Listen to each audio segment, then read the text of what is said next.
My name's Roger Baker. I'm teaching the general automotive class. I started working on cars probably when I was 11 or 12.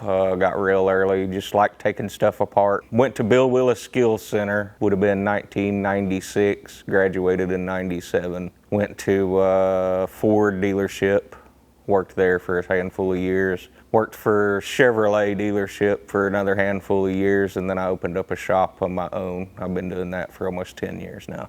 This general automotive class is for everyone. So we start with just general automotive knowledge, checking your batteries and fuses, airing your tires up, and then we go on from there, how to change your oil, change your fluids.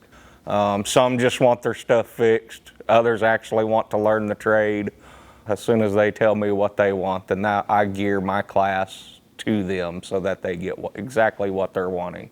If you just want me there to make sure you're doing it right, or you actually need me to teach you how to do it right, I try to do my best to fill that goal.